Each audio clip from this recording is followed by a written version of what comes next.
Imagine living in a place where electricity is rationed, food is scarce, and even access to drinking water is a daily challenge. A country that captivates the world with its beautiful beaches, its vintage cars, and a history full of important moments. However, the reality for most of its population is marked by a constant struggle for survival, where salaries don't exceed $20 a month and daily life demands resilience and adaptation.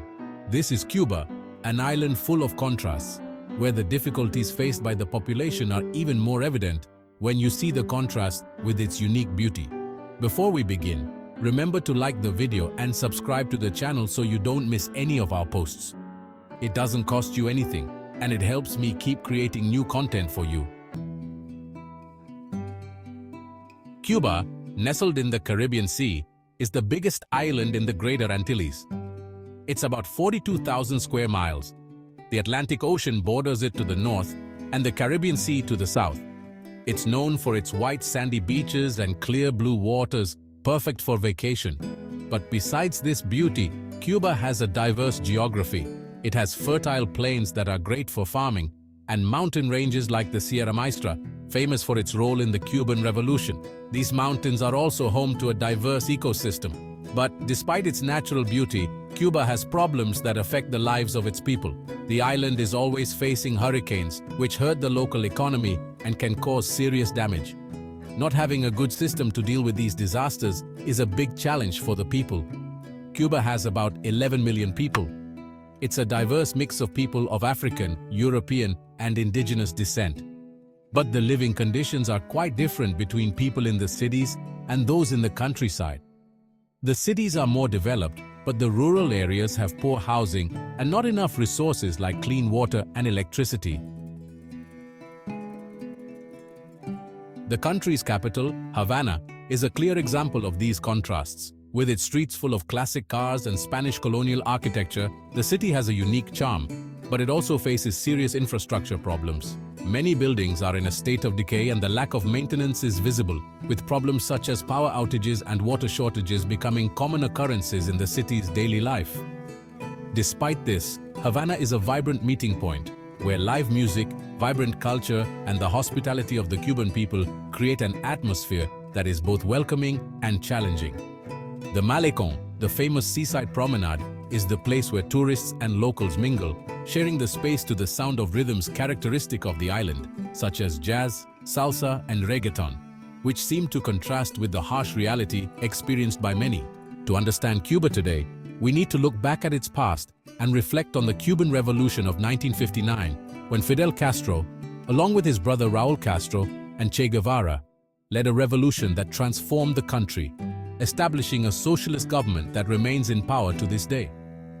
This regime, initially seen by many as an attempt to free the country from imperialist control, also drew a lot of international criticism, especially for its restrictions on freedom of speech and the repression of political opponents.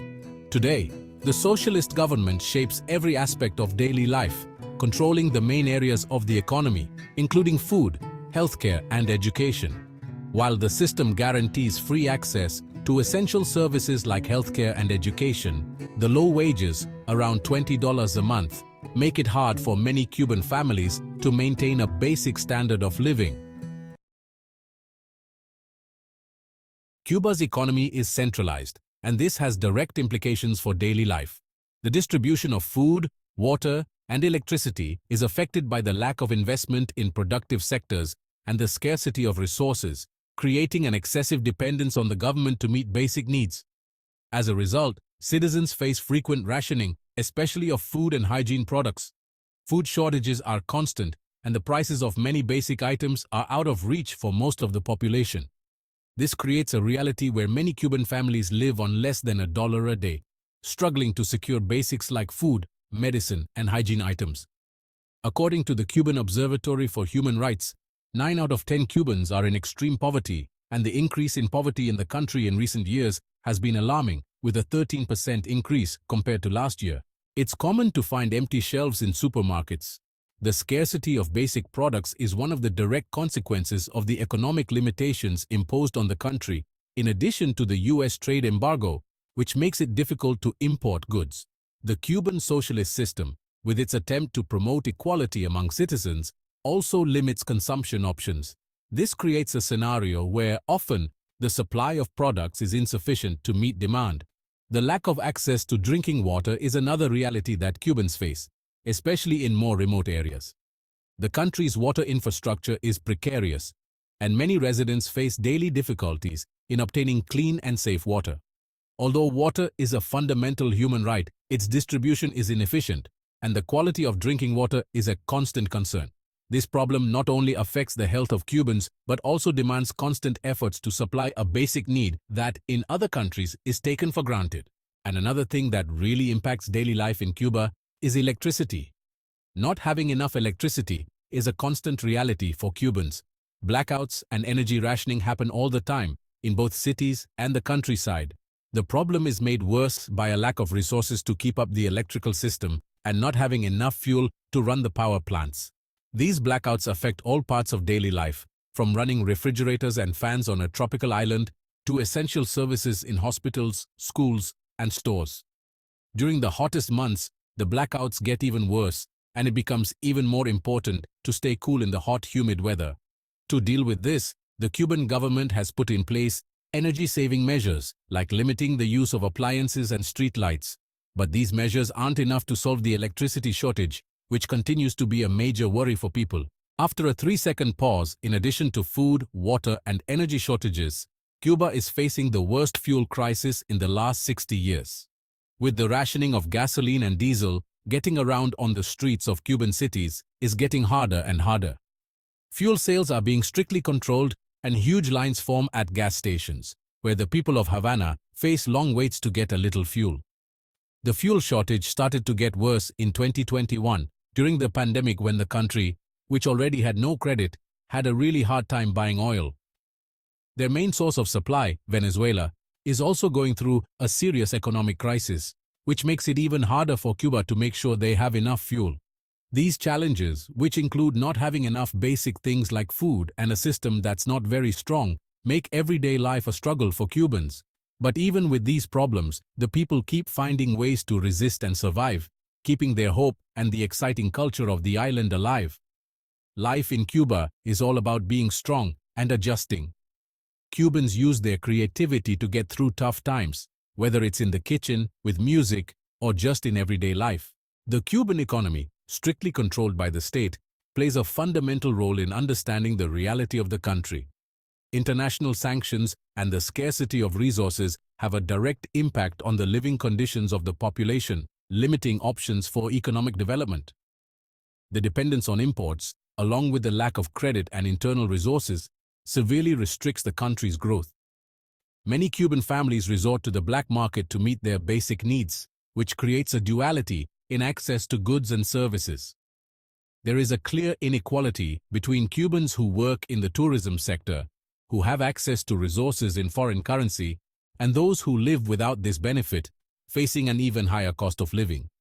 Tourism, being one of the main sources of income for Cuba, also reveals deep social inequalities, with the local working class seeing the offer of exclusive resorts and luxury hotels as something distant and inaccessible. Private homes adapted to receive tourists, offer a more affordable alternative and a modest profit opportunity for some Cubans. However, the COVID-19 crisis and fuel shortages have directly affected the tourism industry, making the country's economic recovery even more difficult. Cuba is a country where the streets are filled with vintage cars. It's a result of history, economics, and politics all mixed together. Back in the 1960s, the United States issued a trade embargo on Cuba. This banned sending things like cars and car parts to the island. This forced Cubans to keep their existing cars running. Many of these cars are American models from the 1940s and 1950s. This was hard on people economically, but it also turned these old cars into a tourist attraction. Visitors love seeing Cuba's streets full of colorful classic cars. This created a demand for tours in these vintage vehicles. Public transportation, on the other hand, is a different story. Think worn-out buses and streets showing the effects of limited resources. Even so, this way of life reflects the resilience and ingenuity of the Cuban people. It's a place with lively festivals, infectious music, and passionate dances. It's an expression of the nation's soul, pushing through everyday challenges. When it comes to health and education, Cuba really stands out. Healthcare is free, and the island has one of the highest numbers of doctors per person in the whole world. Plus, Cuba got a lot of attention during the pandemic because they made their own vaccines called Soberana and Abdala. This shows how good the country is at keeping people from getting sick. Education is super important to the government too. Almost everyone in Cuba can read, and they really care about science and art. But schools and hospitals have a hard time getting important supplies. This shows that it's hard for the system to give everyone what they need. Cuba has a one-party system, which means the Communist Party of Cuba has a lot of power in the country. They do have elections in Cuba, but it works differently than in a democracy.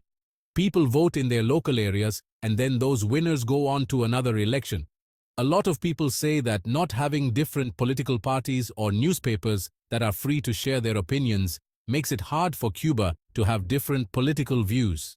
Pause for 3 seconds. Also, Cuba faces serious criticism because of how it treats political dissidents. There are many accusations of unfair arrests, unfair trials, and reports of torture. The government has also been accused of going after religious groups and limiting religious freedom. They do things like arresting religious leaders, taking their things, and not letting them travel. This crackdown got even worse after the protests on July 11, 2021. Many religious groups were affected, including Catholic, Protestant, Jewish, and Muslim groups. Despite all these challenges, Cuba is still famous for its stunning beaches with crystal-clear waters and white sands. Destinations like Varadero, with its luxurious resorts, attract tourists from all over the world, although access to this paradise is practically impossible for most Cubans because of the high costs. The islands of Cayo Coco and Cayo Guillermo offer a more isolated and natural experience, ideal for those looking to scuba dive and observe marine life.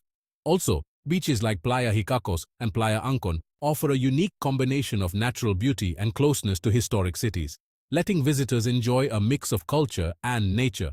Another great thing about Cuba is its cigars. They're known all over the world for being high quality and traditional. Growing tobacco, especially in the Vuelta Abajo region, where the weather and soil are perfect, makes Cuban cigars a real symbol of luxury and craftsmanship. Made with care and attention to detail, Cuban cigars are seen as a fancy product, with a long history that's part of the island's cultural identity. In the midst of all the political, economic, and social difficulties, Cuba remains a nation that resists. Despite the daily challenges and government repression, the Cuban people demonstrate impressive courage and resilience, keeping their vibrant culture and identity alive. Although the country still faces serious problems, the history of Cuba continues to be written by people who do not give up their fight for better living conditions and the preservation of their rich culture. If you liked today's video, please support us by hitting that like button and subscribing to the channel. Your support is what keeps us going. Don't forget to check out the video that you see on your screen now. I'm sure you'll find it fascinating. Thanks for watching and see you in the next video.